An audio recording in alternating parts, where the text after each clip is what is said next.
Hello everyone, welcome back to the channel. It's great to see you again.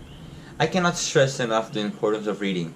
I always tell my students that the benefits of reading can range from helping them concentrate better on their classes, improving their memory, not to mention that it's also fun depending on what you read. In this video, I'm going to recommend you 5 books that have completely changed my life in ways of how to think and how to view the world, and most importantly to distinguish between what's good and what's bad. Although that's kind of relative, but let's not get too technical about that. So the first book that I'm going to recommend is called Food of the Gods by Terence McKenna.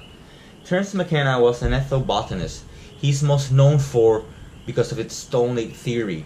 Now this theory suggests that how humans gain their consciousness like we have it today, primitive man consumed a lot of psilocybin in their diet.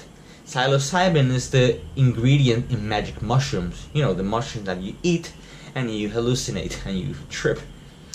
You may wonder what the hell, but if you look at the science of how psilocybin works in the brain, it connects most of the regions of the brain that normally, in sobriety don't communicate the brain to create new pathways and new neurons, and eventually we became conscious. And this is evident because of the ancient cultures. They had residues of psilocybin in their ceramics.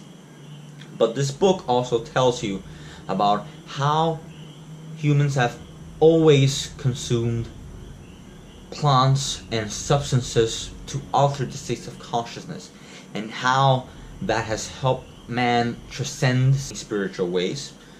And not also that, but he also sees that as natural, and that's part of how we can continue forward with our evolution. It is an amazing book, and it tells you a lot of things that are wrong with this world, and how these teacher plants can be used as a tool to help us create a better world. The second book that I recommend is called Thus Spoke Zarathustra by Friedrich Nietzsche. Zarathustra is a novel. It is written in like a poetic form. Zarathustra is a prophet that he descends from the mountain, and he starts spreading the word that God is dead and that humans have killed him. The idea of God is no longer working for human beings. The substitute for God in his book will be that the Superman will replace God. Superman is basically the term of how the individual will become his most greatest version. And you become your greatest version by going to the depths of your own hell, of your own dark side, by climbing the tallest mountain, and that takes a lot of effort. That's metaphorically speaking, of course. Thus Spoke Zarathustra is an amazing book. Oh, and by the way, reading Nietzsche is not a straightforward thing. He's actually very complicated to comprehend. Don't worry, that's normal, okay? Don't feel bad that if you start reading it you don't understand anything. Don't worry about it. Just reread the pages. It's gonna take you more time, but I promise you and I guarantee you that it will be worth it. For the third book, Modern Man in Search of a Soul by Carl Jung. You may have heard that name before. Carl Jung was partnered with Sigmund Freud in the schools of psychoanalysis. Modern Man in Search of a Soul tells of how modern individuals are lacking some sort of meaning to their life because they no longer trust the institutions of power that used to govern many centuries before, like the church. They don't see themselves as individuals, they see themselves as part of the groups. That's why they adore and they fall prey to many totalitarian governments, and we have seen that in the 21st century from the Soviet Union and Mao's China and many other countries. How man is basically a spiritual animal, and that's why eventually he parted ways with Freud. Carl Jung realized that man was not only governed by biological forces like Freud did, governed by other metaphysical things that were out of our control, and he sees that in many of the stories in the Bible, in religious imagery and symbolism. And most interesting, how myths were so alike during the many periods of history. And that is something that's really interesting because myths tells you the most deepest thing about human beings, and how man was disconnected from those archetype that he calls in his psychology. He was suffering of this existential dread. Modern Man in Search of a Soul is one of the most humane books that you will ever read, by someone who was also very humane and who was literally a genius, because Carl Jung in telling it was bloody incredible, really.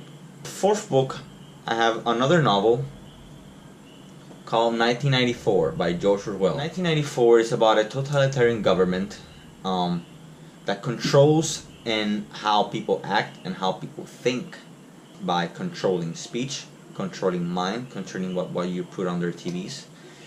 The book is kind of scary because George Orwell, when he wrote it, he predicted that by the year 1984, the things that he was writing on the novel were going to be true. Although 1984 has already passed, we are seeing many of the prophecies written on that book. We are already seeing this effort of controlling free speech. That's Big Brother, which is basically the NSA in today's world, are spying on everyone without their consent. How governments create perpetual warfare, because warfare is not to be won, it's supposed to be continued. Like I said, it's a very haunting book. When you read it, you will say, holy shit, like, many of these things are already happening.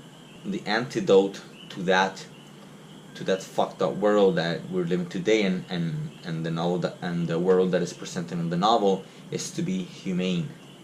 So your own humanity is the last thing that you will lose before losing everything else. If you lose your humanity, then you have already lost, basically. You're a robot, you're a zombie. For the fifth and final book, we have Aldous Huxley's Island. Now, Aldous Huxley was also the author of Brave New World, the other dystopia very similar to 1984. A small island in the Pacific in where people have been able to defy both communism from the East and capitalism from the West. Live in nature and harmony, and it's actually a very interesting critique of society like I've never seen before in a novel. Alright everyone, thank you for watching. I hope that you enjoyed these books as much as I enjoy reading them. If you have any suggestions for books for me to read, put them in the comments. I would love to read them. I'm actually reading now a novel a week, so I'm reading way more, so if you have any recommendations, I would love to see them. And I will see you in 2 weeks, like I said, to discuss the final video for this year. Starting in January, we'll begin with history and more literature. So I will see you very soon, and have a good one. Thank you for watching.